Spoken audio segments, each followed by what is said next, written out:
Salut, aujourd'hui nous allons réaliser notre propre alimentation de laboratoire réglable. On va utiliser un ancien chargeur d'ordinateur qui délivre une puissance de 45 watts, une tension de 20 volts et un courant de 2 ampères, ce qui est suffisant pour les petits projets en électronique. Pour vérifier la tension, nous allons utiliser un multimètre. Allez au niveau du tension continue. Prenez un calibre immédiatement supérieur à celui que vous voulez mesurer et respectez bien la polarité. Nous allons faire une lecture de 20 volts avec le multimètre, ce qui est le cas. Que le chargeur est bon, on peut progresser. Après la régie, on va voir les composants.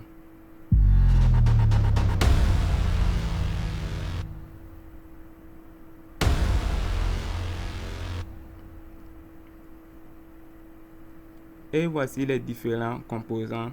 La plupart est récupéré. Là, on ne va pas utiliser de potentiomètre pour le régler. Nous allons utiliser des boutons à multi-switch, c'est-à-dire à plusieurs contacts. J'en ai un comme ce que je tiens qui est de 4 contacts et l'autre rouge est de 5 contacts. C'est pas pour le moment lequel choisir, mais je vais prendre ce qui est plus simple. Ce que je tiens sera le meilleur. Je vais le tester via le test de continuité. Vous pouvez entendre le bip. Là, je vais voir comment c'est fait. Je vais le mettre à on et je vais tester pour voir si c'est toujours bon. On voit que ça bip. Je vais le déconnecter et je vais le tester. Et je vois que je n'obtiens plus de bip, ce qui est bon. Voici l'autre. Celui-là a plusieurs canaux, mais il est très difficile de le régler. Il faut de la force. C'est pas très pratique. Je vais utiliser l'autre. Celui-là va m'en servir pour un nouveau projet.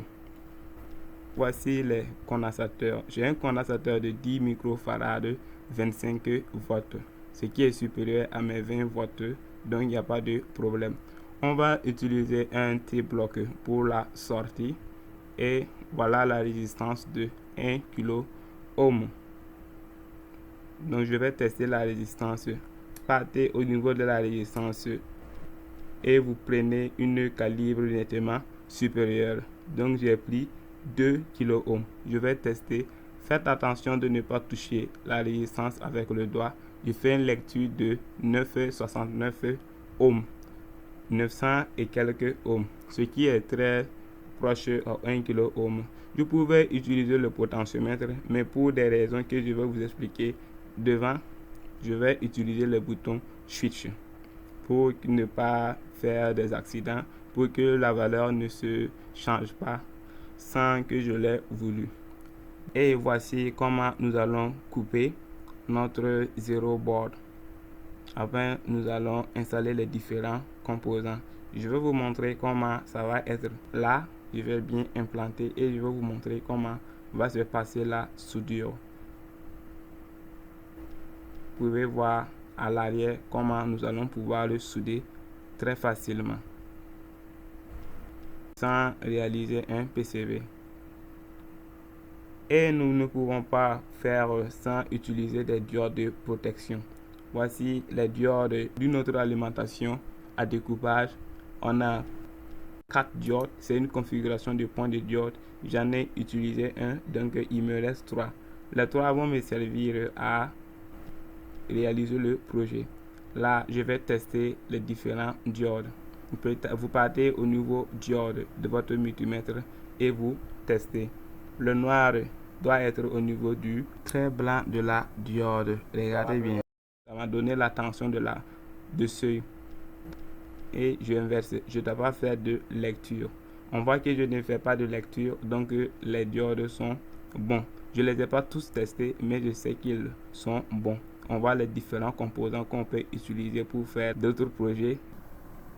Donc nous allons passer à la simulation pour sélectionner les différents composants tels que les résistances. Voici le schéma de base. Là, ici, on voit l'entrée qui est 4.5 volts à 28 volts max. On a deux condensateurs de découplage ici. suggéré par le fabricant du composant LM317. Là, on a une résistance fixe. Vous pouvez mettre la valeur que vous voulez. Moi, dans mon cas, j'ai mis 1 kΩ. Et ici, on a un potentiomètre qui va nous permettre de pouvoir varier la tension de sortie. Ici, on voit bien qu'on a 0,1 microfarad et 10 microfarads à la sortie. Pour les tensions concernant les condensateurs, si vous avez 28 volts, vous pouvez mettre un condensateur de 50 volts ou bien un condensateur qui est supérieur à 28 volts pour ne pas griller le condensateur. Et de l'autre côté, ici, il faut que la valeur du condensateur soit supérieure à la tension max que vous pouvez faire sortir. Tout ça, c'est pour protéger les différents condensateurs. Et on retrouve la formule ici. Voici le brochage. Faites attention au niveau de ces brochages car ils ne sont pas comme les 78 XX et ou 79 XX. Ici, on voit que la pin d'ajustement est le numéro 1, la sortie est le numéro 2 et le 3 est le V-in, c'est-à-dire l'entrée. Faites très attention. Faites très attention. C'est pas comme les circuits 7805, 7809 ou 7812. On va passer sur Isis Protus. Voici le schéma que j'ai fait. Voici mon alimentation 20 volts. Ici, je veux une sortie de maximum 12 volts. Si j'avais une alimentation de 15 volts, ça allait être bien. Mais aussi 20 volts, ça gâte rien. Ça peut aller. Ici, j'ai mis un condensateur de 10 microfarads. Ici aussi, ça ne fait rien. Et on voit les différentes configurations. Au lieu de mettre un potentiomètre afin de pouvoir varier, j'ai mis des séries de résistances. Donc, ils ne sont pas en série, ils respectent cette configuration afin de pouvoir sélectionner chaque résistance donnée. Donc, chaque résistance voulue afin de pouvoir varier la tension de sortie. On a cette configuration. On a cette diode. C'est comme une diode de roue libre. Ici, imaginez qu'on alimente un moteur et si on inverse, bien si on coupe le moteur, il y aura une tension inverse qui sera très élevée. Donc, avec cette diode va nous permettre de protéger le circuit. Et ici, on a une diode de protection contre les courts-circuits si on relie directement les deux pins, c'est-à-dire le positif et le négatif ici du circuit. Si on fait ça par accident, cette diode va le protéger tout simplement. Voici la configuration. Si le code du truc de la sortie est connu, si vous voulez le code donc pour sélectionner vos résistances, j'ai fait un petit programme donc C écrit en C qui va vous aider.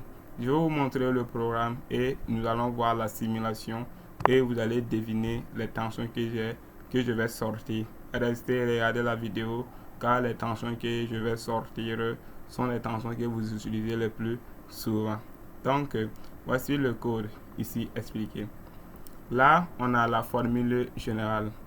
Donc, VS est égal à VRF multiplié par 1 plus R2 sur R1 multiplié par celui-là. Celui-là est le plus souvent négligé. Celui-là est négligé le plus souvent. Donc ici, je l'ai mis. Et voici les différents codes ici. Les différentes variables que j'ai paramétrées. Là, c'est une constante. C'est-à-dire celui-là ne change pas. Ça aussi, c'est une constante. Je l'ai mis à 1000.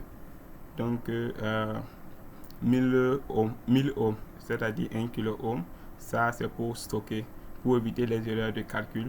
J'ai mis stocker ce calcul au niveau de là afin de pouvoir faciliter notre Rx. La résistance voulue, c'est le Rx. Imaginons que non, je veux 10 volts à la sortie. Là, je vais lancer le code. Donc ici, je relance. Voilà. Ici, on me dit de donner la valeur. Donc, je vais mettre 10. Si je mets 10 et je tape Entrée, on me donne une résistance de 7000 ohms, c'est-à-dire 7 kilo-ohms. C'est la valeur de la résistance que je dois mettre ici et sélectionner le curseur pour avoir mes 10 volts à la sortie. On va voir les tensions que j'ai paramétrées. Je lance sur simulation. Ici, on a 1,5 volts. Le 1,5 volts va remplacer nos piles. C'est-à-dire, on a des appareils qui utilisent 1,5 volts, c'est-à-dire les piles AA. On va pouvoir le remplacer. Et puis, ensuite, je vais basculer. Là, on a 3.3 volts. Ça, c'est pour alimenter les USB 32, tout simplement. Et aussi, on a 5 volts. Ça, c'est pour alimenter les cartes Arduino et bien d'autres capteurs qui prennent 5 volts. Et ici, on a 9 volts. La plupart de nos appareils aussi prennent 9 volts. Et enfin, j'ai mis 12 volts pour alimenter les moteurs, etc.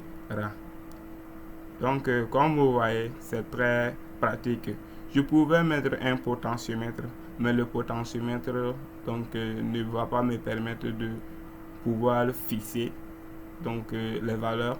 Si imaginons que je vais alimenter une LED, une LED comme ça, je règle la tension, je mets une résistance pour l'alimenter via 5 volts et mon doigt touche le potentiomètre.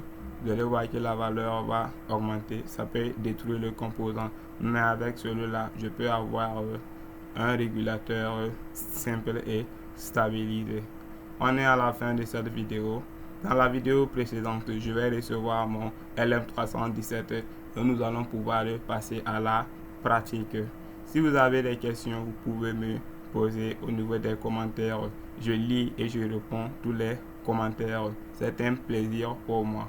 Tronic Hack, on est ensemble. On se retrouve pour une prochaine vidéo. Merci.